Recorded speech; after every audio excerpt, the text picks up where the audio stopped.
오늘 데살로니가 후서 1장 6절부터 같이 말씀을 하겠습니다. 1장 5절까지 지난번에 했는데요. 이는 하나님의 의로운 심판의 증거요. 너희로 하여금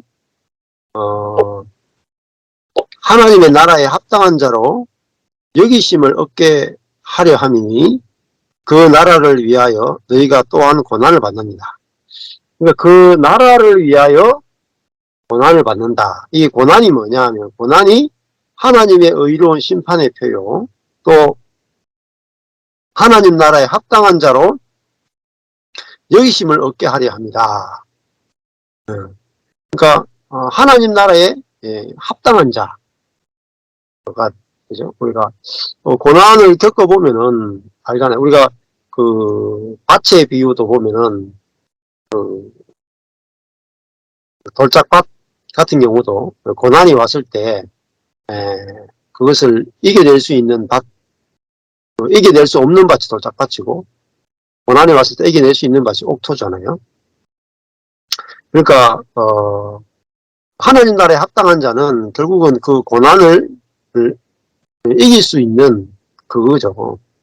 그리고 또 그 하나님 나라를 위해서 고난받는 것이 자기가 오히려 영광으로 여기고 또 십자가에서 자기 자신의 자아가 파쇄되는 것이 부활에 이르는 더 좋은 길로 보여지는 사람이 바로 하나님 나라에 합당한 자다. 즉 하나님 나라에 합당한 자는 육에 속한 것이 좋아 보이지 않고 육이 파쇄되는 게 좋아 보이고 또 우리가 영으로 사는 것, 하나님의 생명으로 사는 것이 좋아 보이는 것이 즉 하나님의 통치를 받는 것이 받고 사는 것이 좋아 보이는 것, 그게 하나님 나라에 합당한 자잖아요. 자, 그 하나님 나라에 합당하다라는 것이 여기 1장 5절에 나오고 1장 11절에 가보면은 이러므로 우리도 항상 너희를 위하여 기도함은 우리 하나님이 너희를 그 부르심에 합당한 자로 여기시고, 여기 보면 1장 5절에도 1장 5절에서는 하나님 나라에 합당한 자 이렇게 나오고요. 1장 11절에는 그 부르심에 합당한 자 이렇게 나와요. 결국은 그 부르심이라 하는 것은 우리도 하나님 나라의 백성으로 불렀잖아요. 그 하나님 나라 백성은 즉 하나님의 통치를 받는 백성이죠.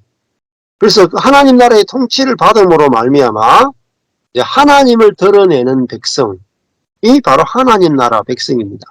그 백성은 뭘 드러내느냐? 왕을 드러내는 자. 그래서 우리가 하나님 나라의 백성이 된다는 것은 그 왕의 영광을 드러내는 자다. 그러니까 우리는 왕을 영광스럽게 할 자로 부르심을 받은 자잖아요. 그러면 그 부르심에 합당한 자, 합당하려면은 그 사람이 깨져서 속에 그리스도가 사는 이것이 그 부르심에 합당한 거죠. 자아가 깨진다라는 것은 즉 다른 말 하면은 자아라 하는 건 사실은 뭐냐면 사단이 나 자신 자아로 사는 거예요. 사실상 우리의 자아는 천연적인 자아는 사단이 자아로 표현되는 것이에요. 그래서 우리의 천연적인 자아가 전적으로 부패 있잖아요. 이게 이제 기독교 교리의 아주 기본 베이스입니다. 그 자아가 왜 죽고 파쇄되어야 하는가? 자아는 사실은 사단의 지배를 받는 자아이기 때문에 그래요. 사단의 통치를 받는 사단의 종로로 타는 자아이기 때문에 그래서 자아는 사단을 표현해요. 생각을 통해 사단을 표현하고 선악의 지식, 교만한 생각, 자기중심적인 생각, 하나님을 대적하는 생각을 통해서 그 왕인 사단을 표현하는 것, 이게 자아의 생각입니다. 감정도 사단의 자기중심적인 감정을 표현하는 게 바로 자아죠. 의지, 선택도 사단의 뜻, 사단의 욕심, 사단의 정욕을 표현하는데 예, 자아가 다 쓰임받는 거예요. 그래서 우리 자신의 자아의 그 진면목을 보려면 로마서를 읽어보면 하나님이 내버려 두사 1장에 보면 내버려 두신 그 천연적인 자아는 정욕, 욕심, 그죠? 상실한 마음대로 살아서 결국은 온갖 종류의 죄의 열매들을 다 맺게 돼 있어요. 그래서 우리가 복음을 알려면은 자아가 얼마나 부패했는가. 이걸 모르면은 이제 복음 자체가 들어갈 수가 없어요. 그러니까 그리스도와 함께 십자가에 죽는다 할 때 뭐가 죽느냐? 자아가 죽는 거예요. 자아가. 그리스도와 함께 추락사고 났습니다. 그리스도와 함께 죽는다. 그러니까 우리가 뭐 자아를 부인해야 된다, 자아를 죽여야 된다 이런 표현들을 많이 쓰잖아요. 근데 자아를 왜 죽여야 되는지, 왜 부인해야 되는지를 정확하게 알면 저절로 부인하게 되고 저절로 죽음에 넘기게 된단 말입니다. 그리고 자아가 얼마나 머리끝부터 발끝까지 얼마나 깊이 부패했는가를 알면 내가 자아를 막 죽일 수도 없어요. 그냥 하나님 쪽에서 그리스도와 함께 주는 수밖에 없어요. 자, 그래서 복음이 알아지는 데 있어서 이 죄에 대해서는 사람들이 정말 많이 이야기하잖아요. 근데 이 자아에 대해서는 거의 이야기를 잘 안 하고 인식을 못 해요. 그러면은 자아의 죽음을 자아가 철저하게 부패했기 때문에 죽어야 된다는 것이 안 되면 예수 믿어도 자아로 예수를 믿게 되고 자아로 예수를 믿으면 그걸 성경에서 육이라고 불러요. 자기를 신뢰한다면. 그리고 자아로 신앙생활 하면은 자아하고 뭐하고 딱 달라붙냐면 율법하고 달라붙어요. 내가 율법을 지켜서 하나님을 기쁘게 하고 복을 받겠다. 기복주의, 인간중심주의, 기복주의, 그죠? 율법주의 다 같이 돌아가요. 율법이 끝날 수가 없어요. 자아의 부패를 모르면은 율법을 끝낼 수가 없어요. 자, 그래서 제가 이번 주에도 이제 제가 잠깐 주일날 읽어줬던 책이 이제 진정한 부흥 로마서 가는 책이에요. 조경호 목사님 쓴 책인데, 여기도 보면은, 이렇게 표현하거든요. 그리스도인 안에는 두 주인이 있다. 두 주인이 있다. 옛 주인은 누구냐? 옛 주인은 나예요. 새로운 주인은 누구냐? 그리스도예요. 인간의 자아는 죄의 거점이 되어 범죄를 일으키는 악의 본거지다.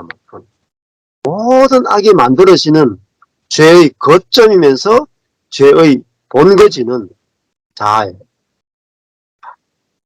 그러니까 즉 나란 말입니다. 나. 그러니까 첫 번째는 복음을 알게 되면은 나를 미워하게 돼요. 근데 어떤 나를 미워하게 되느냐? 천연적인 나. 그 사람인 나를 미워하게 됩니다. 그게 뭐냐? 그것이 회개예요. 회개. 내가 어떤 죄를 지은 것을 회개하는 게 아니에요. 어떤 죄를 지었다. 이걸 회개하는 것은 내 몸에 붙은 더러운 것을 씻는 거란 말이에요. 그래서 죄를 어떤 씻는 것으로만 생각하는 것은 잘못된 거예요. 그러니까 세례가 죄를 씻는 게 아니에요, 사실은. 그 정도가 아니에요. 세례하는 건 물에 들어갔다가 나오는 건데 더러운 걸 씻고 나온다가 아니란 말입니다. 씻고 나오는 거는 뭐 불교나 다른 종교에서 하는 거죠. 세례는 물에 들어가는 것은 죽고 부활하는 거예요. 죽고 씻어가 안 돼요. 씻어가 안 돼요. 자아는 씻어도 자아예요. 자아는 회개해도 자아예요. 회개했느냐 안 했느냐 안 중요해요. 씻었느냐 안 씻었느냐 안 중요하다니까. 씻어도 그 안에 부패한 게 있다니까. 밖을 아무리 씻어도 속에서 더러운 게 나오죠. 예수님 뭐라 그랬어요? 유대인들이 했던 신앙이 뭐예요?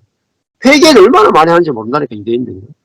밖을 씻잖아요. 정결, 예식, 율법을 통해서 끊임없이 자기를 씻잖아요. 엄청나게 씻어요. 정결, 예식, 또 부정한 음식을 먹지 않고, 안식일을 지키고, 3대 절기를 다 지키고, 철저하게 자기를 씻잖아요. 그리스도인들도 이런 겉을 씻는 회개에 너무나 많이 중독되어 있구나. 예수님이 뭐라 그랬어요? 밖에서 안으로 들어오는 것이 우리를 더럽게 하는 게 아니고 우리 속에서 나오는 것이 우리를 더럽게 한다. 그 씻으려면 우리 속을 씻어야 돼요. 속을. 속을 어떻게 씻냐 말이에요. 속을 씻으려면은 우리 속이 바뀌어야 돼요.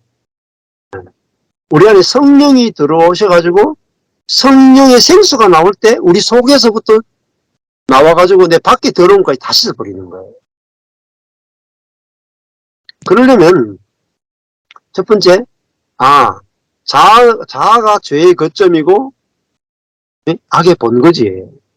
그래서 끝장내려면은 죄의 거점, 본거지를 딱 쳐버리면은 나머지는 다 끝나버립니다.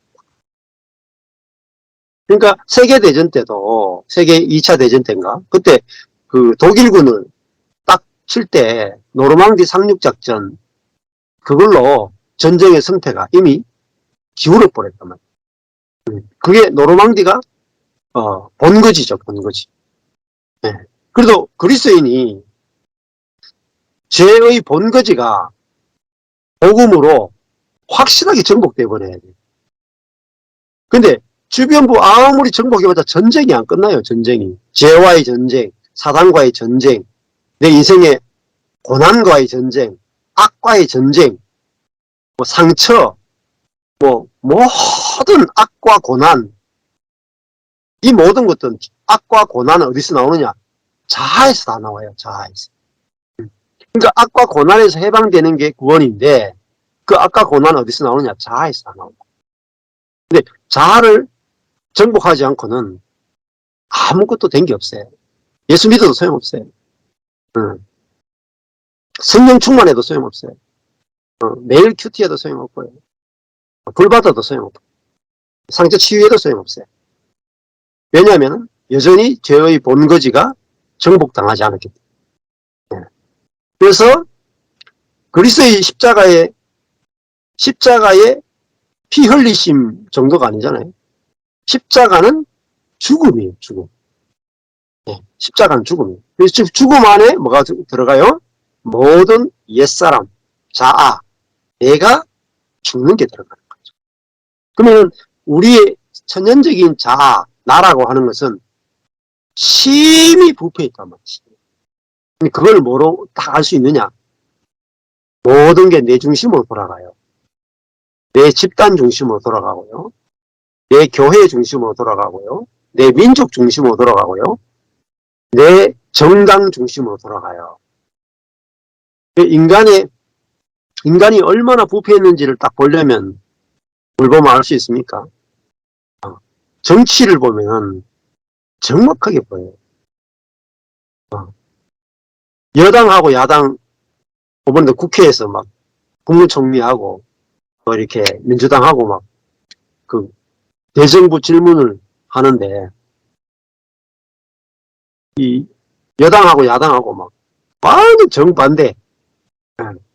그러니까 이 야당은 친일파 척결, 여당은 공산주의 좌파 척결.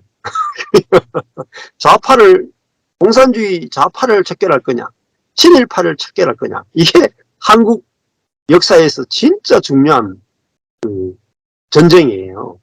그러니까 주로 야권, 좌파에 해당되는 사람은 친일파를 없애야 한반도가 이게 민주주의가 된다 이거고, 이 여당 쪽에서는 공산주의 좌파를 딱 없애야 진정한 자유민주주의가 된다.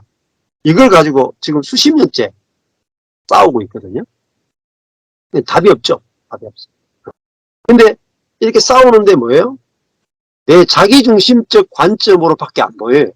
그리고 자기중심적 관점이 나의 관점이 절대로 옳다. 여기서 못 빠지는. 상대방이 옳을 수 있다. 절대 그렇게 생각할 수 없어요. 그게 뭐냐?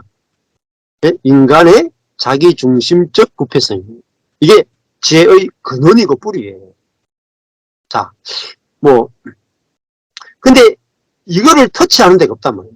자아 자체가 가짜고, 이 자아 자체가 허상이고, 자아 자체가 사단에 쏘은 것이고, 자아가 사단의 종로로 타는 것이다. 이거를 보여준 분이 예수님이다. 그래서 옛사람을 대표해서 십자가에 죽는 것을 받아들이셨단 말이에요. 그 말은 뭐겠어요? 예수님 십자가 죽었다는 말은 나의 자아는 십자가에 죽지 않고는 답이 없단 말입니다. 그거를 처음으로 받아들인 분, 그게 받아들이단 말이에요. 순종. 순종은 받아들입니다. 그분이 예수란 말이에요. 예수 외에는 아무도 내가 죽어야 된다에 동의하는 사람 없어요. 아무도. 사형수도 동의 안 해요. 근데 예수님만 동의가 됐단 말이에요. 하나님 앞에서. 야, 자, 그래서 그 자아가 얼마나 깊이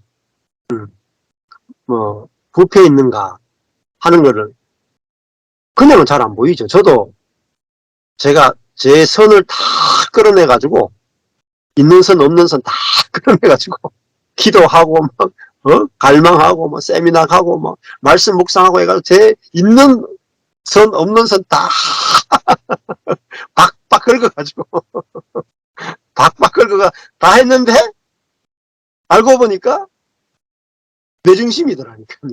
내 중심. 선하긴 선한데 내 중심의 선이에요. 선 밑에 숨어있는 내 중심은 보기가 정말 어려워요. 근데 이게 말씀이 아니고는요, 안 보여요. 은혜가 아니고는 안 보여요. 성령의 계시가 아니고는 안 보인다. 근데 이게 사단이에요. 그러니까 다른 말하면 깊이 들어가면 천연적인 나 이꼬르 사단입니다. 나의 천연적인 나의 생각, 나의 감정, 나의 의지, 나의 뜻 전부 사단에게 종로로 타고 있는 거예요. 이게 보일 때 예수님이 왜 십자가에 죽으셔야 했는가를 알게 돼요. 그리고 그 죽음이 이 사단에게 철저히 종로로 타는 옛사람의 생각과 감정 의지가 예수와 함께 죽음으로 이제 뭐죠? 그 사단에서 죄에서 율법에서 옛사람에게서 해방되어서 진짜 자유를 누리는 거예요. 자유. 진정한 자유. 그러니까 진정한 자유는 이제 우리 영 안에 계신 하나님의 통치를 받고 살아갈 수 있는 것. 죄의 왕노릇하는 죄의 종노릇하는 삶에서 하나님이 왕노릇하는데 내가 종노릇하는 이걸 자유라고 해요. 자유. 하나님의 통치로 살아가는 이게 진정한 자유예요. 하나님의 통치는 뭐예요? 우리가 하나님의 성품이 나오게 해요. 하나님의 생명으로 살게 해요.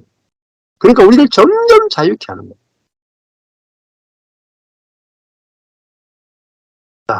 그래서 이 책에도 보면은 대부분의 종교는 지금까지 죄의 본거지인 자아보다는 죄를 짓는 몸을 제어하려고 애썼다. 그러니까 몸을 검역주의. 그래서 막 금식하고 막 기도하고 성경 암송하고 이렇게 하면서 우리 자아 안에 들어있는 죄와 욕심만 씻으면 된단 말이야. 아니면 욕심만 누르면 된다. 욕심을 누르고 죄를 씻고 이러면 자아는 쓸만하다. 이렇게 생각하고 살아. 아니에요. 그래서 여기도 보면 이렇게 표현하는데요.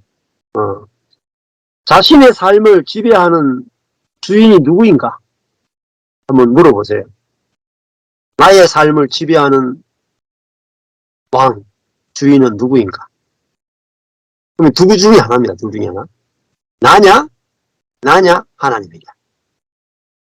지금 나의 생각, 감정, 의지, 나의 인생, 나의 모든 것을 지금 누가 왕이 되어서 통치하고 이끌어 가는가? 내가 마음대로 살죠. 그건 내가 사는 게 아니에요, 사실. 사단이 지금 내 인생을 지배하고 있단 말이에요. 사단이 내 인생을 지배한 결과는 항상 악과 고난이에요. 악과 고난. 수많은 종류의 악과 수많은 종류의 고난이 끊임없이 점철대가 펼쳐나. 근데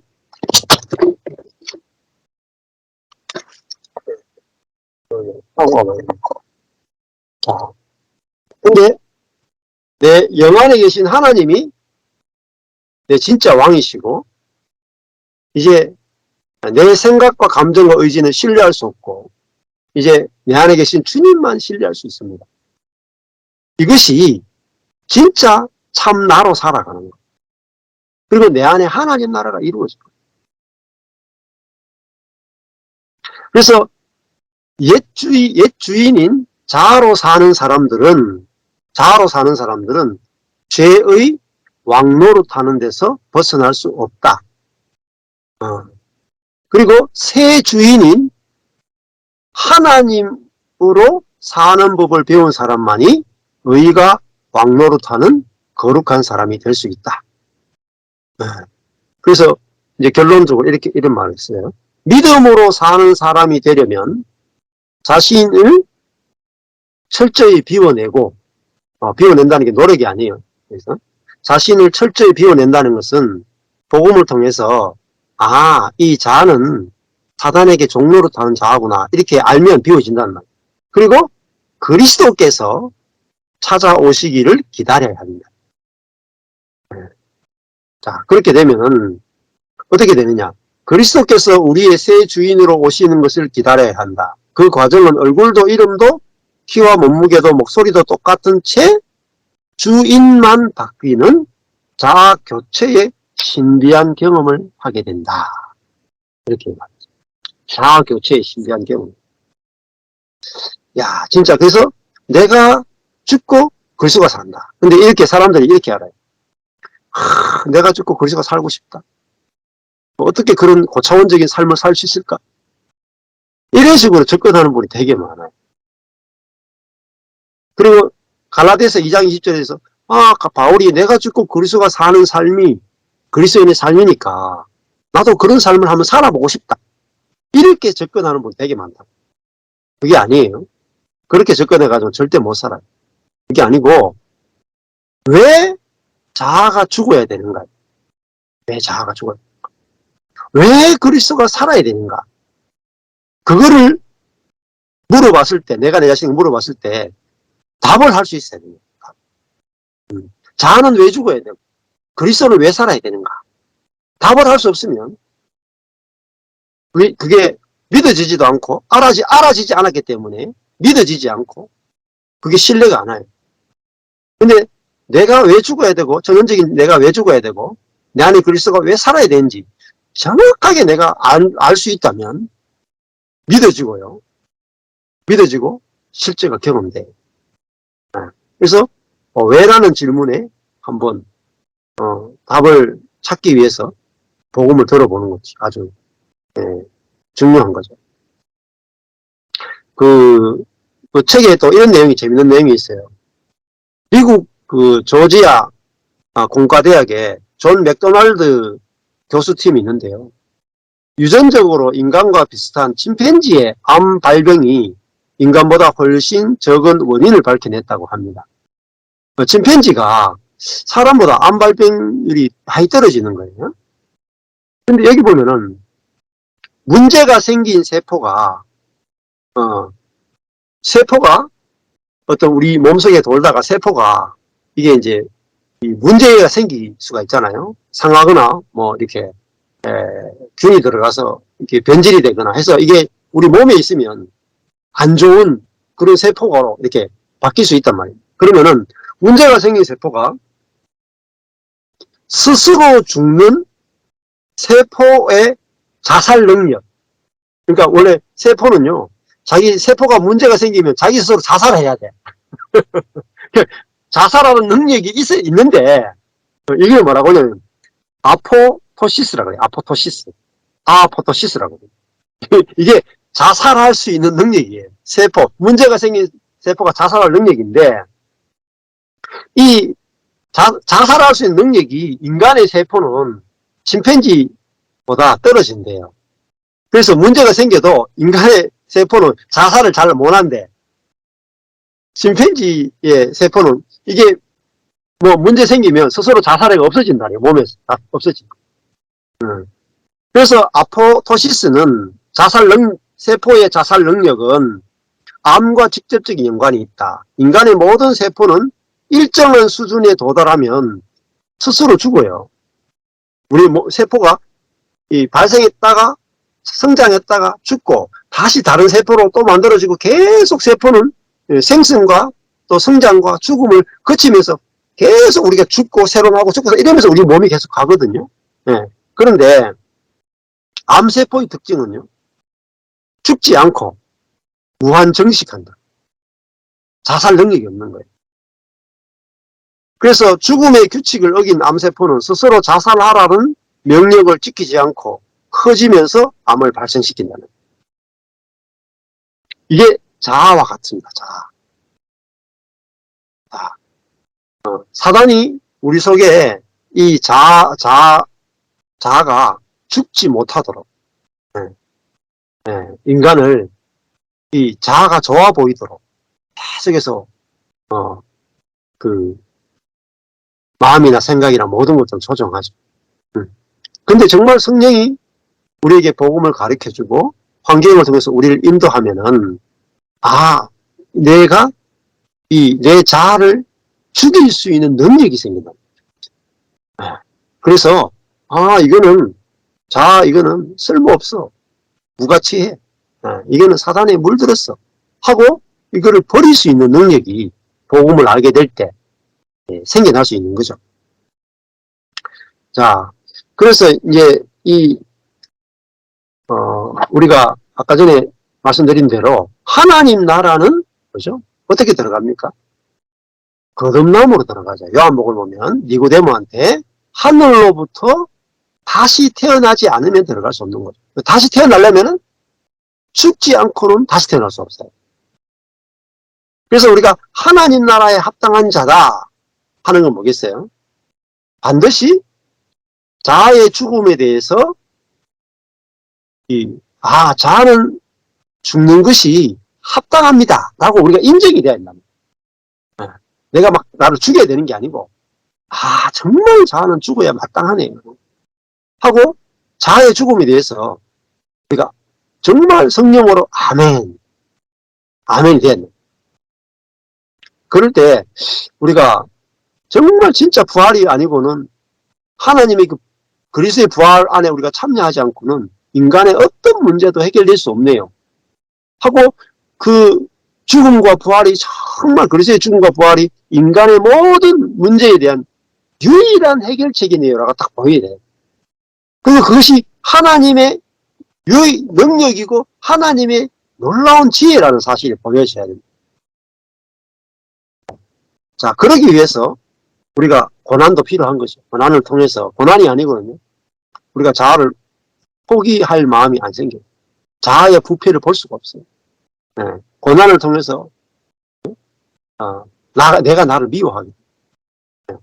내 자아의 실체를 보게 되는 거예요. 실체가 다 폭로되는 거예요. 그럴 때 우리는 예수 생명으로 성령으로 살기 원합니다가 우리 속에서 저절로 생겨나게 되는 거죠. 그래서 1장 6절에 보면은 이렇게 말하죠. 너희로 환난받게 하는 자들에게는 환난으로 갚으시고 환난받는 너희에게는 우리와 함께 안식으로 갚으시는 것이 하나님의 의다.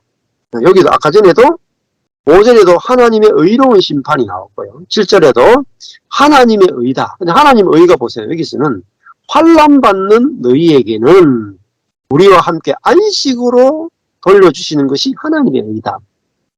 그러니까 환난도 받게 하고 환난을 통해서 우리 자아를 파쇄하고 그리고 안식, 그죠? 안식, 자유, 평온, 아네시스.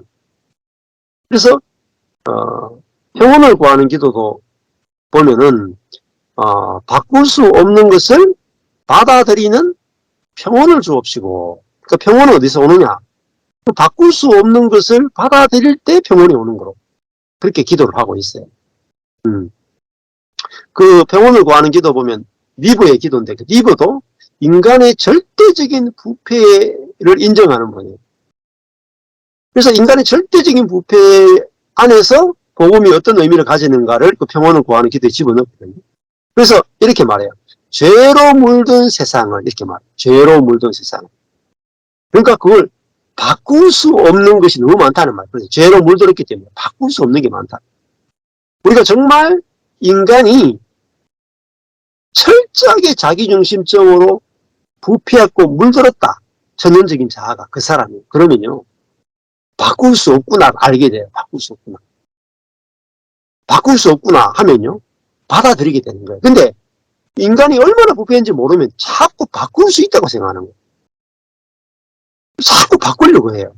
근데 바꿀 수 없는 걸 자꾸 바꾸려고 하니까 수많은 방법이 나오고 수많은 방법을 써도 안 되니까 스트레스가 엄청나고 서로 싸우고 서로 핑계하고 서로 책임 전가하고 국회에서 일어나는 거 아니에요? 가정에서 일어나는 거 아니에요? 학교에서 일어나는 거 아니에요? 그래서 선생님들이 막 뛰어내려가 자살하고 이러죠, 요즘. 왜 그렇습니까? 학생은 선생님을 바꾸려고 하고 선생님은 학생을 바꾸려고 하고 안 바뀌는데 바꾸려고 하잖아요.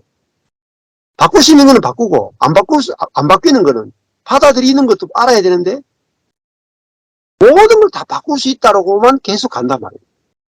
그게 저주예요. 저주.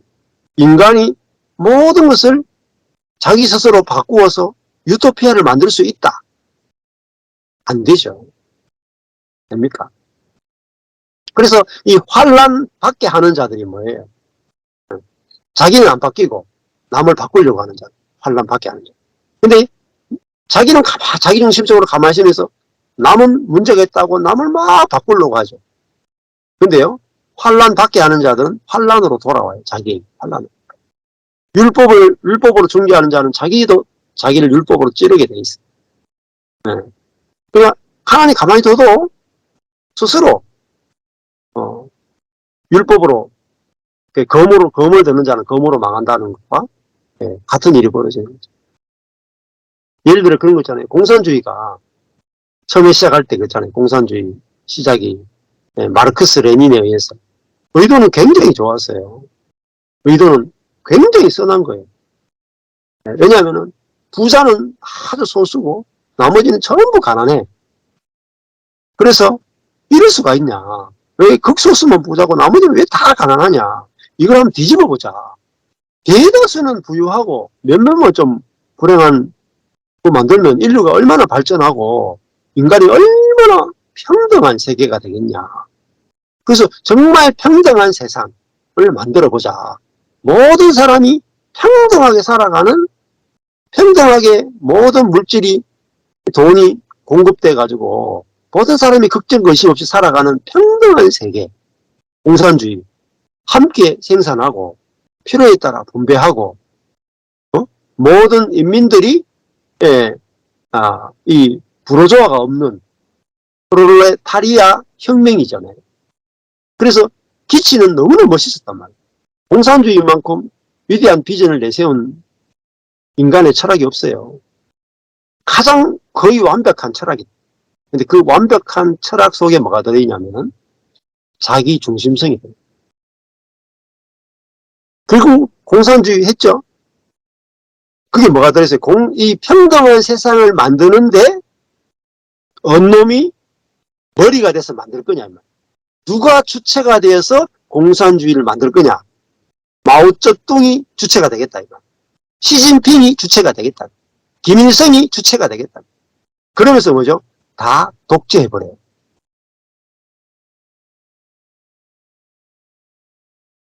자기가 평등한 세상을 만들어내는 하나님이 되겠다는 거예요. 자기가 그런 만드는데, 그러면서 있잖아요. 뭘 숙청하는지 아세요? 공산주의는 항상 공산주의자들을 숙청을 해요. 자기와 함께 공산주의를 만들었던 동료들을 다 숙청해버려요. 왜? 얘들이 자기 권력을 뺏어갈까 싶어가지고 결국은 뭐예요? 평등한 세상을 만들자. 사람들 머릿속에 나왔죠. 근데 그 평등한 세상에서 내가 머리가 되고 싶다. 인간 속에서 나왔죠. 근데 그게 어디서 나온지 아세요? 사단에게서 나왔답니다. 사단은 철저하게 사단에게 유린당했단 말이에요. 전 세계 공산주의가 다 그러대요. 누구에게 속았느냐? 사단에게 속은 거예요. 사단. 그래서 인간이 얼마나 부패했느냐는 사단하고 직접적 연관이 있다. 사단을 모르면 우리 인생의 문제가 안 풀려요. 창세기도 뱀이 와서 아담과 하와를 속였잖아요. 그리고 인류의 문제는 이 사단에게 속은 곳에서 문제가 생겼기 때문에 사단에게 속지 않는 것으로 문제가 해결돼요. 예수님도 와서 40일 금식하고 성령에 이끌려서 광야에서 사단에게 시험을 받고 3번 시험을 통해서 사단을 이기셨단 말이에요. 그렇죠? 사단을 이긴 다음에 사역이 시작이 돼요. 그러니까 사단을 이기지 못하면 사역 자체가 시작이 안 돼요. 그러면 우리도 마찬가지입니다. 복음의 사역은 사단을 이기지 않고는 사역 자체가 안 돼요. 사단을 어떻게 이기는가? 사단을 이기려면 자아가 죽어야 이기는 거예요. 사단의 본거지가 자아입니다. 자아를 두고 영적 전쟁한다, 영적 분별력을 한다, 막 성령의 막 은사를 받아가지고 막 축사를 한다. 택도 없는 거예요, 택도 없는 거예요. 그걸로 되면 십자가가 필요 없는 거예요. 십자가를 대체하는 성령의 사역은요, 다 가짜예요. 성령의 사역은요, 십자가와 부활과 성천을 드러내서 이걸로 사단을 이기게 하는 게 진짜 성령의 역사예요. 성령의 사역이에요. 그래서 제대로 아는 신학자들은 삼위일체, 그죠? 성부 하나님이 중심이 돼요. 근원이 되고요. 시작이 되고 마침이 돼요. 근데 예수님은 성부 하나님을 드러내는데 모든 포커스가 되어 있고요. 성령은 예수님을 드러내는데 모든 포커스가 되어 있어요. 성령 전체 흐름이 다 그래요. 그래서 성령은 예수 그리스도의 영이라고 해요. 그리스도의 모든 것들을 드러내는 거예요. 죽음과 부활과 성천을. 그래서 예수님의 죽음과 부활과 성천을 통해서 우리에게 구원을 적용시키는 분이 누구냐? 성령이에요. 근데 뭐 성령의 은사나 능력이나 병고침에 그런 물론 있을 수 있죠. 그러나 그거는 주된 사역이 아니에요. 부수적인 사역이에요. 이걸 알아야 우리가 성령론이 정확하게 잡힐 수 있단 말이에요. 그래서 하나님 나라도 마찬가지죠. 자, 그래서 우리는 환란을 통해서 어디로 들어가요? 안식에 들어간다. 안식. 그죠? 환란을 통해서 뭐죠? 내 자아의 부패성을 보고 내 자아가 능력이 있다고 생각했는데 능력이 없어지고 내 자아가 지혜롭다고 생각했는데 환란 오니까 지혜가 없는 게 드러나면서 우리는요, 아, 자아는 그리스도와 함께 죽었구나. 이제는 예수의 생명과 예수의 지혜와 예수의 능력으로 내 인생이 사라지는구나. 이게 안식이에요. 안식. 이게 안식으로 들어가는 거예요. 그것이 뭐예요? 하나님의 의란 말입니다. 하나님의 의가 뭐예요? 하나님이 우리를 사랑하심이고 하나님이 우리에게 정말 하나님 노릇 해주십니다. 아버지 노릇 해주십니다. 그래서 환란을 통해서 안식에 들어가게 하시는 것이 하나님의 신실합니다. 이걸 의라 그래요. 그래서 이런 단어 하나가 해석이 안 되면 그냥 공의하면 와 이거 죄를 다 때려 부수는 그 공의구나 이렇게만 생각하면은 성경의 해석이 하나도 안 돼요. 자, 그 다음에 실전에 하반절에 보시면 주 예수께서 저의 능력의 천사들과 함께 하늘로부터 불꽃 중에 나타나실 때에 그러니까 예수님이 이제 능력으로 이제 하늘 보좌에 앉으셨잖아요. 그래서 물론 마지막 날에 예수님이 천사들과 함께 하늘로부터 불꽃 중에 나타나신다. 그것도 맞고 그 다음에 주님이 우리 영 안에 보좌에 앉으셔가지고 이제 능력으로 우리에게 계시하시고 실제로 우리를 통치하신단 말입니다. 자, 그럴 때에 하나님을 모르는 자들과 우리 주 예수의 복음을 복종치 아니하는 자들에게 형벌을 주신다. 자, 하나님을 모르는 자들, 또 우리 주 예수의 복음을 듣지 않는 자들, 슈파쿠어, 말을 듣다, 복종하다 이런 뜻이거든요. 그러니까 하나님을 모른다 하는 것은 이 창조주, 우리의 구원주, 하나님께서 이렇게 인간을 위해서 놀라운 일을 하셨는데 그걸 받아들이지 않고 복음을 복종하지 않는 자들에게는 형벌을 주신다. 처벌을 주신다. 그거는 결국은 이 복음을 받아들이지 않는 것 자체가 형벌이에요. 복음이 주는 모든 축복과 은사와 혜택에서 다 제한되는 겁니다. 형벌은 뭐냐? 결국은 하나님 나라에 들어가지 못하는 바깥 어두운 데서 이를 갈며 슬피 우는 거예요. 그래서 예수님도 바깥 어두운 가운데에서 슬피 울며 이를 갈미 있으리라. 그 바깥이 뭐예요? 잔치의 바깥이 뭐냐? 그게 형벌이에요. 잔치는 뭐냐? 천국이에요. 천국은 뭐냐? 잔치라는 말은 결핍이 없다라는 거예요. 결핍이. 부족함이 없다. 그 부족함이 없으면 고난이 없죠. 고난이 이게 있으니까 우리 잔치라는 말은 우리 안에 생명이 풍성하다. 생명. 하나님의 성품이 풍성하다. 그러니까 우리 안에 잔치가 벌어지는 거죠. 천국은 예수님이 계속 잔치 비유를 해요. 잔치. 또 다윗도 10편 23편을 보면 주께서 내게 잔치상을 베푸시고 원수의 목전에서 잔치상을 베푸신다. 이렇게 막. 자, 그러면은 형벌은요. 결핍이에요. 결핍.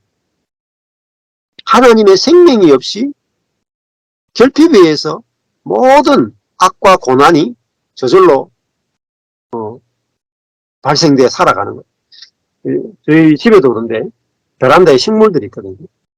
식물들을 샀는데 식물 사놓고 이제 바빠가지고 물을 못 줘요. 그러면 물을 못 주면 내가 아주 싱싱한 놈이 처음에 시들어요. 더 물을 안 주잖아요. 잎이 막 바삭바삭 타들어가 화상을 입어. 그 다음에 좀 지나면요 그 잎에다가 하얀 게 끼기 시작해. 그러다가 이제 죽거든요. 그러니까 생명을 주지 않고 하나님의 은혜를 공급하지 않는 게 뭐야? 그게 형벌이에요. 하나님의 생명에서 끊어집니다. 구절에 보면은 근데 이게 뭐 다 그러면은 문제가 안 되는데 옆에 가지를 보니까 싱싱하게 물 주는 가지가 있거든요. 생명이 풍성한 가지가 있거든.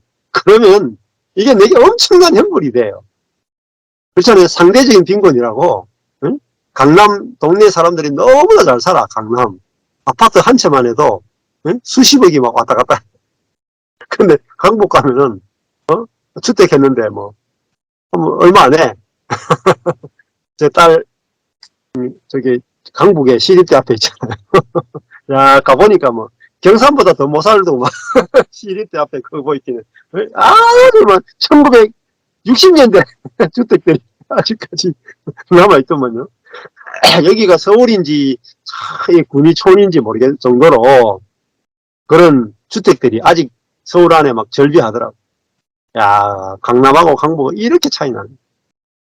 다 강북 같으면 이게 형벌이 아닌데 강남에 한번 갔다 오면 형벌을 받는 거라. 그렇죠? 마찬가지죠. 옆에 막 천국 잔치가 벌어지는데 여기는 잔치 바깥이라 지옥입니다. 지옥. 예를 들어가지고 방글라데시 사람이 방글라데시 안에 살 때는 이 행복도가 전 세계에서 굉장히 높아요. 방글라데시 사람들이. 한국 사람보다 행복도가 더 높아. 근데 괜히 방글라데시 사람을 그냥 표 끌어줘가 한국 한번 왔다 가잖아요. 그러면요. 아, 그 사람 죽을 때까지 행복하게 못 살아.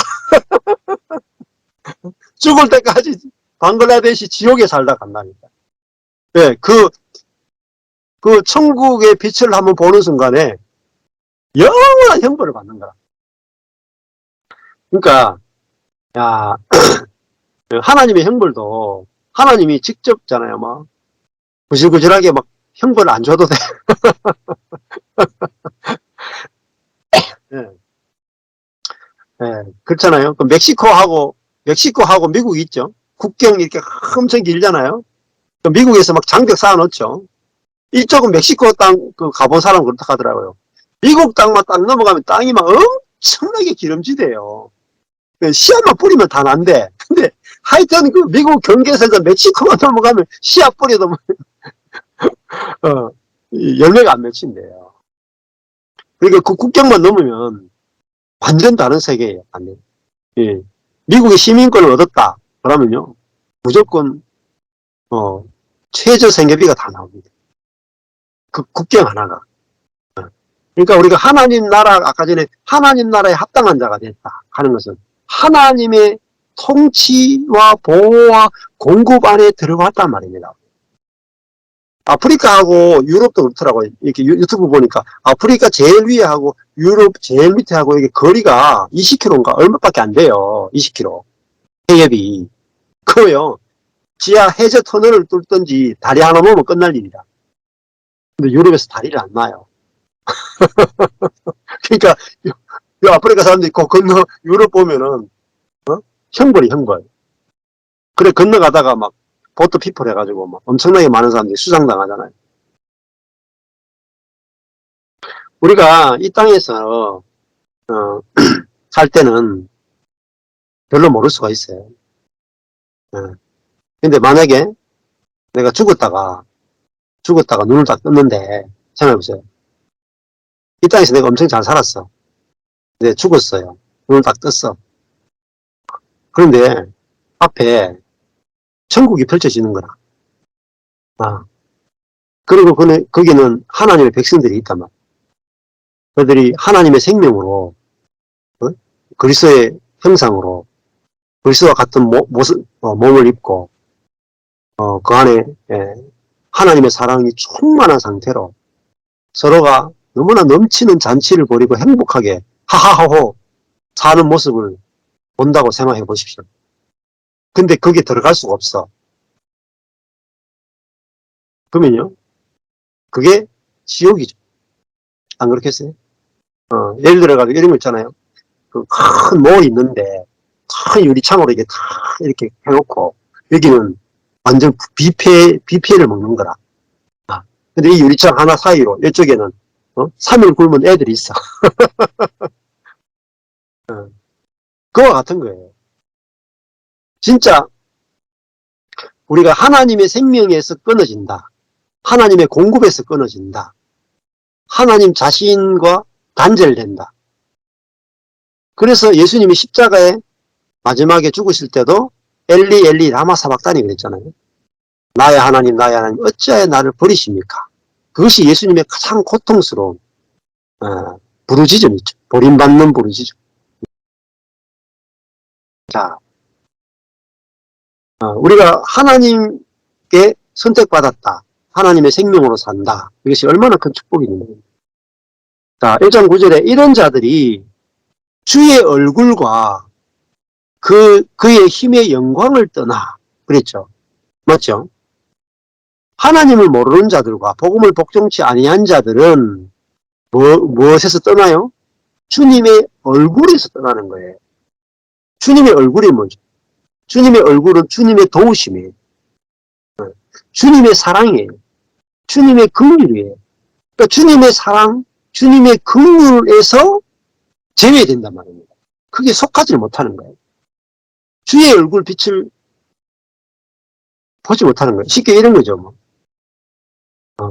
아들의 특권이 뭐죠? 아버지 얼굴을 보는 거죠. 그래서 아버지 얼굴을 본다는 것은 아버지에게 뭔가 이야기하면 아버지가 들어주신다는 말이에요. 근데 아들이 아버지 얼굴을 못 본다. 자기가 배가 고프고 힘들고 어려운데 아버지 얼굴을 못 본다. 그것만큼 큰 벌이 어디 있겠어요? 주의 얼굴을 떠나면 누가 떠났어요? 스스로 떠난 거예요. 스스로 떠난 거예요. 하나님을 모르는 자들과 우리 주 예수의 복음을 복종치 않는다라는 말. 하나님이 그들에게 뭐요? 하나님의 얼굴을 보여주고 복음을 들려줬단 말입니다. 근데 누가 거절했어요? 내 쪽에서 거절했다. 왜 거절했어요? 세상의 영광이 더 좋았기 때문에. 하나님의 얼굴과 하나님의 영광이 좋아 보인 게 아니고 자아의 영광이 좋아 보여. 자아의 영광. 세상의 영광이 좋아 보였단 말입니다. 그래서 이 땅에 사는 동안에 자기의 영광, 세상의 영광에 취해서 살았단 말이에요. 그리고 그것을 자기는 영원히 그것을 가지고 살겠다고 자기가 선택했단 말이에요. 그래서 여기 보면은 주의 얼굴을 떠나 그 다음 뭐죠? 그의 힘에 그의 세력의 영광을 떠나 여기서 제외당한다. 제외.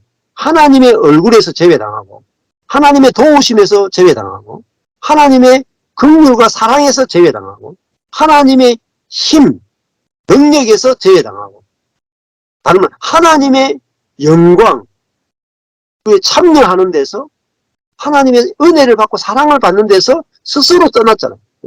그래서 떠나서 어디로 들어갔어요? 스스로 영원한 멸망의 형벌, 딛게 가는 것은 공의, 영원한 멸망의 이 공의로 형벌을 치른다. 네. 여기서 아까 전에 뭐라 그랬어요? 1장 5절에는 공의로운 하나님의 의로운 심판, 디카이오스 했고요. 실제로 안식으로 갚으시는 것이 하나님의 디카이오스. 이게 하나님의 의죠. 여기서 다시 무슨 의가 나오냐면은 믿지 않는 자들, 복음을 복종치 아니하는 자들은 영원한 멸망의 공의를 형벌로 받는다. 그들에게 멸망의 공의다. 멸망이라 그런 게 뭐겠어요? 하나님으로부터 단절됩니다. 이게 뭐죠? 멸망이에요. 그 지금도 마찬가지예요. 하나님 없이 사는 게 멸망입니다. 내 자원으로 가지고 살아. 내 지혜를 가지고 살아. 자아의 지혜와 자아의 능력으로 살아가는 게 뭐죠? 그게 멸망이에요. 그게 뭐예요? 사단에게 종로로 타고 사는 거예요. 그게 눈이 떠야 돼요. 사단에. 자, 결국은요. 내 자신에게서 해방되지 않으면 우리는 아무 곳에서도 해방이 될 수 없어요. 내 자신에게 해방 안 됐다. 사단에게 해방 안 된 거예요. 내 자신에게 해방 안 됐다. 죄에서 해방 안 돼. 자유가 뭔지를 몰라. 그리고 하나님 나라가 안 누려져요. 잔치가 안 벌어져요. 하나님의 사랑이 내게 경험이 안 돼요. 하나님의 얼굴이 안 보여요. 그분의 은혜가 내 안에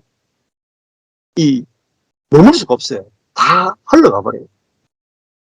1장 10절에 그날에 강림하사, 부활의 날, 재림의 날일 수도 있고, 심판의 날, 그날 가는 것은, 종말의 날이죠. 에케이노스, 종말의 날에 강림하사, 그의 성도들에게서 영광을 얻으시고, 모든 믿는 자에게서 기이 여기심을 얻으리라. 그러니까 이 믿지 않는 자들에게서 영광을 얻을 수 있겠습니까? 기이 여김을 얻으시겠습니까? 자기의 백성들에게, 왕은 자기 백성에게 영광을 얻죠. 그래서 하나님은 자기 백성을 만드시는 거예요, 이 땅에서. 영광을 얻기 위해서. 그리고 그 나라를 확장시키신다면. 그의 성도들, 거룩한 무리들에게서 영광을 얻으시고, 모든 믿는 자에게서, 뭐죠? 기이 여김을 얻으시리라. 기이 여긴다는 말은, 이 베드로 전서 2장 9절에 가보면, 우리는 기이한 빛에 들어갔다, 이 말이에요. 기이한 빛. 그러니까 하나님이 너무 놀라운 분이십니다, 이 말이에요. 하나님이 영광을 얻을 때, 어떤 영광을 얻겠냐면, 하나님은 어떻게 이렇게 지혜로운 분이십니까? 세상이 절대 알 수 없는 지혜로 자기 백성을 만드신다. 뭐죠? 미련함과 약함. 미련함과 약함 안에, 저주 안에 하나님의 모든 복과 하나님의 지혜를 다 집어넣어, 십자가 안에 집어넣으신 그걸 통해서, 우리는 기이한 빛에 들어가게 됩니다. 즉, 다른 말하면, 내 인생이 망했다 하는 데서 우리는 새로운 부활의 빛을 보게 돼요. 내 지혜가 끝나는 자리에서 하나님의 지혜를 발견하게 되잖아요. 이게 기이한 빛이에요. 그래서 하나님 당신은 너무너무 기이하신 분이십니다. 놀라운 분이십니다. 이 온 우주 가운데 당신 같은 분이 없습니다. 이게 유일하신 하나님의 뜻이에요. 유일하신 하나님을 믿는다. 이게 정말 내 안에서 하나님 당신은 우주에서 당신 같은 분이 없습니다. 이게 기이한 분이라는 뜻입니다. 그럴 때 하나님께 그런 영광을 받기를 원하신다, 하나님. 그래서 우리에게 기이한 빛을 비춰주시죠. 복음의 빛을. 그래서 복음은요, 세상의 논리로 절대 만들어낼 수 없어요. 여러분이 복음을 제대로 딱 들었다. 그러면요, 여러분 복음에 매료될 수밖에 없어요. 왜냐? 복음의 논리는 세상에 절대 인간이 만들어낼 수가 없어요. 인간의 머릿속에서 절대 나올 수가 없어요. 인간이 생각해낼 수 없는 거예요. 연구해서 만들어낼 수 없어요. 불교도 대단히 깊죠, 불교. 불교도요, 어마어마하게 깊은 부분이 있어요. 근데 불교는 인간이 생각해서 만들어낼 수 있어요. 인간의 머리에서 나온 거예요, 불교는. 아무리 깊어도 어디서 나오느냐? 근원이 인간이 자아에서 나왔단 말이에요. 불교는 자아에서 나왔기 때문에 자아를 버린다 해도 자아의 한계를 못 벗어나요. 안 그래요? 자아가 자아를 어떻게 버려요? 그래서 불교가 아무리 돌을 닦아도 자아에서 출발한 것은 자아로 끝나요. 한계입니다. 기독교는 자아가 끝나는 거예요. 자아가 우리가 주님을 아는 게 아니고 주님이 우리에게 자기를 계시해 주십니다. 그래서 우리가 자아를 벗어나는 거예요. 우리 스스로 벗어나는 게 아니고 계시가 와서 우리를 벗어나게 해주십니다. 그게 굉장히 쉬운 거예요. 복음이 진리고 복음은 내가 만든 것이 아니기 때문에. 그래서 하나님의 복음이라고 그래요. 복음은 앞 붙일 때 하나님의 복음, 로마서도 하나님의 복음, 그 다음에 아들의 복음, 성령의 복음 이렇게 말합니다. 인간이 만들어낸 게 아니에요. 자, 그래서 우리의 증거가 너희에게 믿어졌다. 이렇게 이제 데살로니가 성도들이 바울과 실로아노와 디모데가 전했던 그 증거를 그들이 받고 믿었기 때문에 그들이 하나님께 영광을 돌리고 하나님을 기이 여긴다. 그리고 하나님은 이들을 자기 백성으로 통치하고 다스리신다. 자, 그럼 11절에 보면은 이제 기도하잖아요. 이제 11절, 12절 보면은 바울이 저한테도 이제, 목사님, 어떻게 기도하면 됩니까? 자꾸 물으시더라고요. 네. 그러면, 뭐 기도 안 해도 된다 하니까 자꾸 이제 기도 물으세요. 어떻게 기도해야 해요? 자꾸 물어. 그럼 제가 뭐 하면, 성경을 보세요, 성경을. 바울이 이제 뭐, 기도하라는 말만 계속 읽는 거예요. 기도하라, 기도하라, 많이 기도하라, 항상 기도하라. 그것만 하도 단편적이면 읽고, 바울이 어떻게 기도하는지를 안 읽어요. 예수님이 어떻게 기도하는지도 안 읽어. 그냥 기도하라 말라만 읽어. 어떻게가 없어요, 어떻게가. 목사님 기도해야 될까 말아야 될까요? 기도하십시오. 어떻게 기도할까요? 예수님처럼 기도하십시오. 어떻게 기도할까요? 바울처럼 기도하십시오. 그럼 성경을 읽어야 될 거 아니에요, 성경. 예수님이 어떻게 기도했는지, 바울이 어떻게 기도했는지, 보고 기도하십시오, 보고. 예수님처럼 기도하십시오.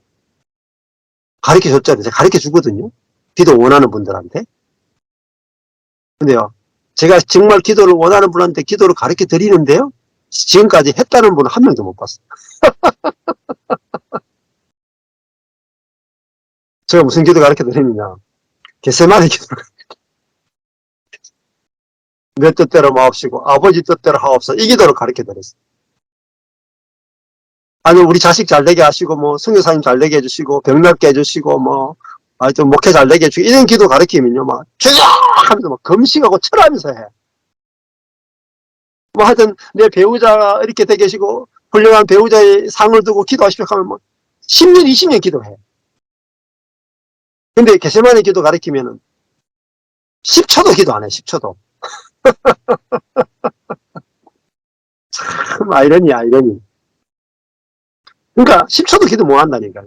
예수님이 제자들한테 게세마네에서 예수님 혼자 막 피가 땀이 나도록 막 기도하고 있는데, 어? 너희도 깨어서 기도하라! 하는데 제자들이, 자자. 왜 잤겠어요? 왜 잠을 잤겠어요? 응? 제자들이 뭐 기도할 게 있나? 예수님 지금 십자가 죽으러 간다 하는데, 거기에 내가 뭐 할 말이 있어야지. 죽으면 안 되는데, 이 말 죽으면 안 되는데. 저기도 하면 안 되는데, 십자가 죽으러 간다면 저기도 하면 안 되는데, 저기도에 우리가 뭐 숟가락 얹을 게 없는 거예요. 뭐 우리도 죽게 해주십시오 해야 될 거 아니에요. 그러니까, 예수님의 기도가 도저히 이해가 안 되는 거라. 그 기도가 이해 안 되니까 잠이 올 수밖에 없죠, 잠이. 그걸 평소에 그렇게 기도 잘하고 하루에 3번씩 기도하는 제자들이 겟세마네 가니까 다 잤다니까요. 예수님 막 기도하다가 와서 보니까 자고 있어. 야, 좀 깨어서 기도해. 했는데 똑같이 막 또 와버리고 또 자고 있어. 좀 기도하라 깨어있으라니까 하고 또 기도하고 또 와버리고 또 자. 됐다, 잘하자. 성령으로 기도 안 한다니까요. 하나님이 진짜 기뻐하시면 기도 안 한다니까.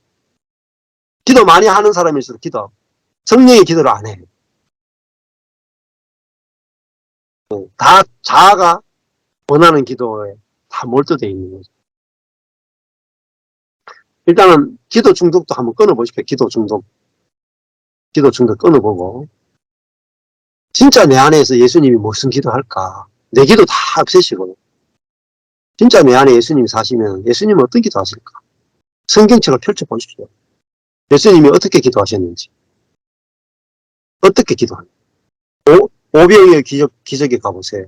오병이의 기적 가면 그 1인분 소년이 준 떡 한 덩이, 5병, 떡 5덩어리, 2어, 물고기 2마리 놓고요. 1인분 도시락 놓고 있잖아요. 하늘을 우러러 기도하시잖아요. 왜 이것밖에 안 주십니까? 지금 5,000명 먹을 게 됩니까? 이럴 수 있습니까? 울면서 뭐 금식하고 기도했어요? 아니잖아요. 그 1인분 놔두고 하늘 우러러 축사하시고 감사하시고 떡을 때가 나눠줘요. 1인분밖에 없는데 그 1인분으로 인해서도 주님은 감사 기도하셨잖아요. 그게 기도예요. 기도. 여러분 성경 안 읽으면요. 기도도 뭔지도 모르는데 기도 뭐 해요? 복음이 뭔지도 모르는데 기도 어떻게 합니까? 네. 기도하라고 해서 기도할 수가 없어요. 먼저 복음이 정확하게 알아져야 복음적 기도가 나오는 거예요. 안 그러면 전부 샤머니즘적인 기도, 자기중심적 기도, 자아에서 나오는 기도, 사단이 원하는 기도만 계속 평생을 한다니까. 그래서 기도보다 말씀이 먼저입니다. 복음이 먼저예요. 그래서 우리가 진짜 기도를 할 수 있어야 되죠. 진짜 기도. 하나님이 원하시는 기도. 중원부원 기도도요. 중원부원 많이 기도한다고 되는 게 아니에요. 많이 기도할 필요도 없어요. 많이 기도하지 말라 그러죠. 많은 말을 하여야 들으시는 게 아니다. 하나님은 너희가 구하기도 전에 알고 계신다. 무엇을 먹을까, 무엇을 마실까, 무엇을 입을까 기도할 필요가 없어요. 그거. 기도하지 말라 하는데 계속 기도하거든요. 한 가지만 구해요. 한 가지. 하나님의 나라와 하나님의 의를 구하라. 성령을 구하라. 이거는 다 된다. 나머지는 내가 다 더하여 준다. 그 말은 뭐겠어요? 이게 진짜 필요한 게 뭔지 알아라. 진짜 필요한. 내가 진짜 필요한 것을 아는 게 기도예요. 그래서 뭐라 그래요? 로마서 가면 성령이 말할 수 없는 탄식으로 기도한다. 예수 그리스도께서 하나님 보좌 우편에서 기도한다. 왜 기도해요? 우리가 연약해서 구할 바를 알지 못하기 때문에 그래요. 내게 진짜 필요한 건 뭔지 모르는데 어떻게 기도해? 안 그렇겠어요?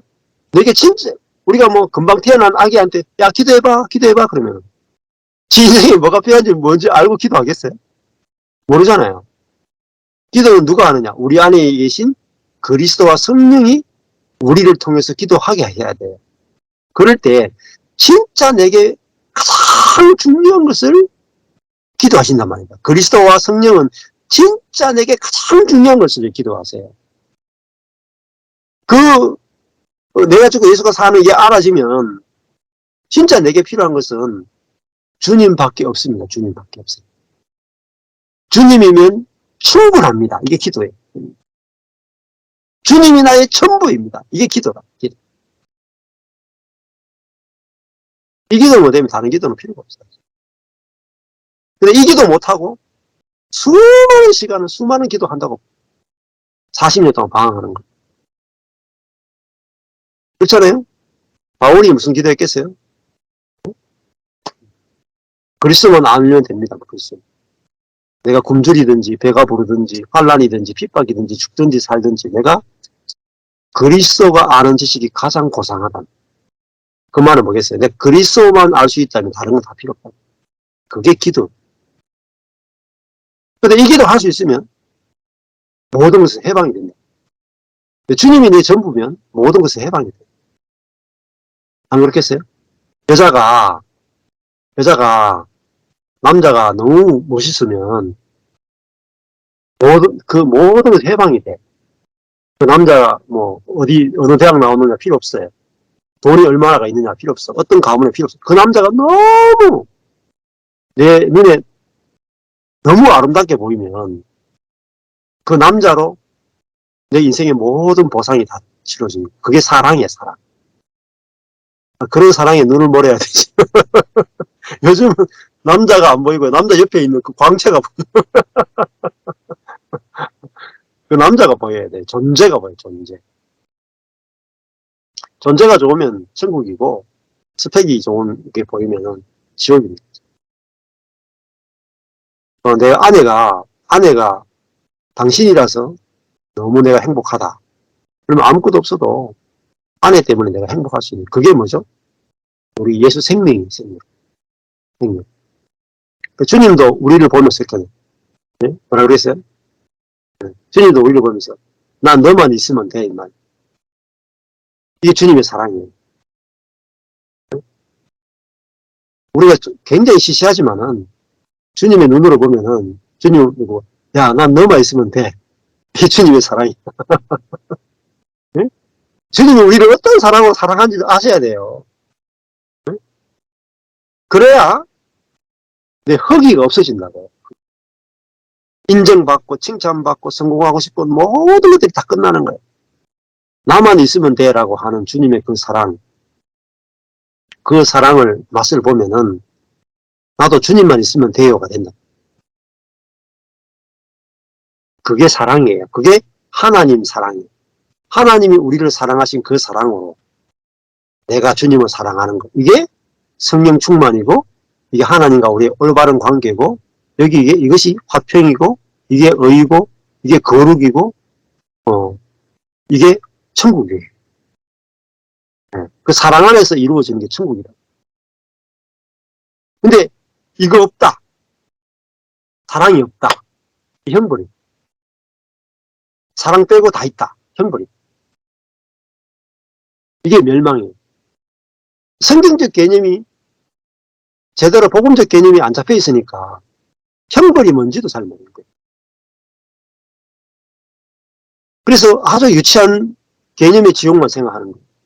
지옥에 가면은 먹을 것도 없고 막 불만 있고 막 뜨겁고 막 영원한 불이 꺼지지 않고 이렇게 이 물리적인 개념만 계속 생각하는 거예요. 물이 없다. 불이 계속 탄다. 이게 무슨 의미겠어요, 이게? 생명이 없는 거죠. 하나님의 생명의 공급이 없는 거죠. 그것이 지옥이죠.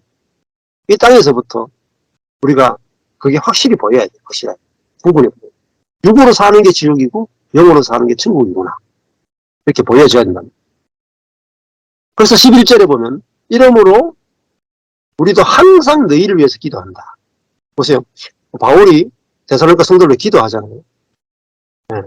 그러니까 목사님 바울도 항상 기도하는데 우리도 항상 기도해야 안 되겠습니까? 근데 뭘 위해서 기도하는지 보십시오. 우리 하나님이 너희를 그 부르심에 합당한 자로 여기시고 모든 선을 기뻐함과 믿음의 역사를 능력으로 이루게 하시고. 자, 성도를 위한 기도 내용이 뭐예요? 모든 선을 기뻐하게 해주십시오. 데살로니가 성도들이 모든 선을 기뻐하게 해주십시오. 모든 선을 기뻐하는 게 뭐냐면 선은요. 선이라고 하는 것은 악이 없는 거예요. 로마서에도 보면요. 그러니까 선을 기뻐한다는 개념이 어떤 거냐면 악한 자에 대해서 선으로 대하는 거예요.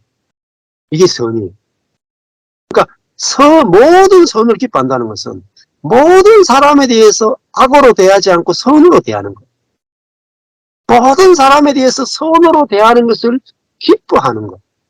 이것을 이루어 주십시오. 이게 열매거든요. 이웃 사랑의 열매예요. 모든 선을 기뻐하는, 이게 이웃, 원수를 사랑하는 거예요. 그리고 믿음의 역사를 능력으로 이루게 하시고, 네. 그 믿음의 역사는 뭐겠어요? 우리가 그리스도와 연합된 그거잖아요. 그리스도와 연합돼서 이루어지는 역사를 능력으로 이루게 하시고, 죽음과 부활과 통치, 믿음의 역사는 뭐죠? 우리가 그리스도와 함께 생명으로 통치하는 거예요. 고난을 이기기도 하고, 죄를 이기기도 하고, 세상을 이기기도 하고, 자아를 이기는, 그래서 하나님 나라의 능력으로 살아가는, 성령의 생명과 능력으로 살아가는, 이렇게 살게 해주십시오. 이게 기도. 믿음의 역사를 능력으로 이루게 하시고, 우리 하나님과 주 예수 그리스도의 은혜 아래서, 은혜의 통치를 받아서, 우리 주 예수 그리스도의 이름이 너희 가운데서 영광을 얻으시고. 그러니까 데살로니가 여러분 성도를 통해서 누가 영광을 받아야 돼요? 주 예수의 이름이 너희 안에서 영광을 받기를 원한다. 이것이 데살로니가 성도를 위한 바울의 기도였어요. 여기 뭐 취업 잘하게 하시고 사업 잘되게 하시고 자식 잘되게 하시고 교회 부흥하게 하시고 이런 거 있어요? 없죠. 전부 다 뭐예요? 네, 그 복음이 말하고 있는 내용이 성도들에게 실제가 되게 해주십시오라는 기도밖에 없어요. 이게 진짜 기도. 바울의 기도. 근데 바울 안에 있는 그리스도의 관점에 보면 성도에게 필요한 건 이거예요. 다른 게 필요한 게. 결혼 잘하고 돈 잘 벌고 좋은 직업 가지고 대대로 예수 믿고 그 때문에 복을 받고 이런 게 아니라니까. 부르심에 합당한 자로 살게 해주십시오. 모든 악에 대해서 선으로 대할 수 있는 그것이 또 기뻐지는 그 존재로 새 사람으로 살게 해주십시오. 믿음의 역사를 능력으로 이루게 하시고 죽음과 부활과 성천과 통치와 이 모든 것들이 성령의 능력으로 실제로 다 드러나고 누리게 해주시고 그래서 그 결과로 우리를 통해서 우리가 아니라 주 예수의 이름이 높임을 받게 해주십시오. 이것이 기도였어요. 그래서 너희도 우리 안에서 예수가 영광스럽게 드러나면 어떻게 돼요? 우리도 그 예수 안에서 함께 영광 중에 나타난단 말이에요. 그게 성도의 영화예요. 왜? 우리는 그리스도 연합됐기 때문에. 내가 내 자아가 가짜라고 알게 되고 내 안에 예수의 생명이 진짜라고 알게 돼서 우리 안에 예수의 생명이 나올 때 예수의 이름이 드러나고 예수의 부활이 드러나잖아요. 예수의 통치가 드러나고 예수가 하늘에 안진 바에서 통치하고 있는 게 드러나잖아요. 그럴 때 뭐죠? 우리도 예수와 연합된 자로서의 영광에 참여하는 거잖아요. 이게 기도예요. 또 복음 모르고 이런 기도가 나오겠어요? 이게 복음을 가지고 기도하는 거예요. 그러니까 복음을 알아야 성도를 위해서 복음의 내용이 실제가 되게 해달라고 기도할 거 아니에요. 복음 모르는데 복음적 기도가 나오겠냐면. 그래서 에베소에 보면은 바울의 기도가 많이 나와요. 근데 에베소서 바울이 어떻게 기도하는지 읽어보십시오. 전부 다 복음 가지고 기도한다는 거예요.